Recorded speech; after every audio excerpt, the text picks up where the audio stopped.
Member supplemental. Mr. Speaker, let's be clear. This government said they were only going to hire 500 people last year. Then they hired 2,000 and said, oh, now we're going to freeze it. And now they're telling us they're going to freeze that. That's one component. And directly below that in the budget, it says public service compensated employees are going from 520,000 to 593,000 in this year. Those are still paid for by taxpayers as well. I don't think the average person would consider that to be a hiring freeze. I don't know. That's just me, perhaps.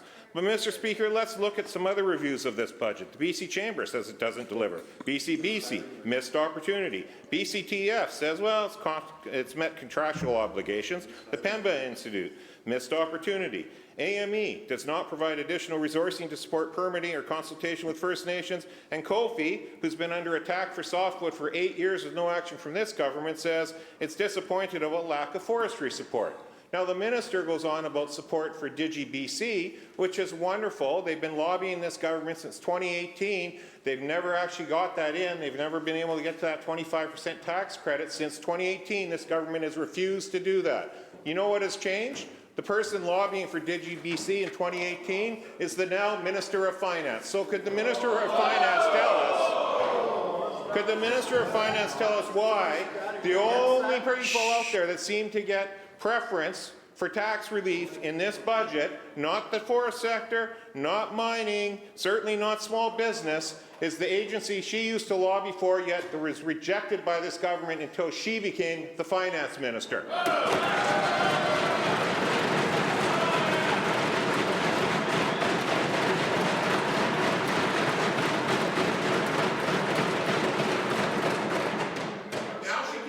Members,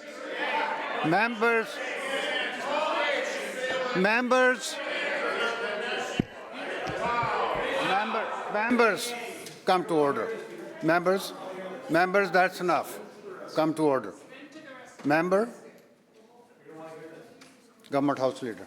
Thank you, Honourable Speaker. Today, our Finance Minister has been answering questions on a budget that's designed to get us through the tariffs, the most grave threat, the most grave threat that this province faces. The Premier gave a statement on the importance of our province being ready and prepared. The Leader of the Opposition got up and said some words about standing up for Canada. Well, it's important that we all stand up for Canada. And I'm a firm believer, Honourable Speaker, that when you wear the hat, you support the team. And so when we hear from a Leader of the Opposition, when we hear...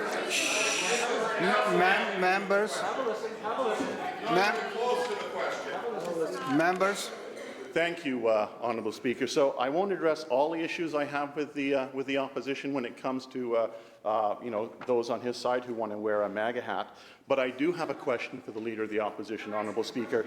Does he think it's appropriate, Honourable Speaker? Does he think it's appropriate that a member of his caucus stands up in this House today and introduces someone known as Mr. Sunshine Baby, seated in the gallery? And I'll tell you what it has to do, Honourable Speaker, because yesterday the person that introduced by this caucus, Honourable Speaker, posted a video that said, "The fat pig Doug Ford in Ontario is ready to cut off the power and Liberals are cheering him on." This is quite literally, by definition, an act of war. Honourable Speaker, does the Leader of the Opposition think it's appropriate for a member of his caucus to introduce somebody like that when tariffs are the greatest issue we face?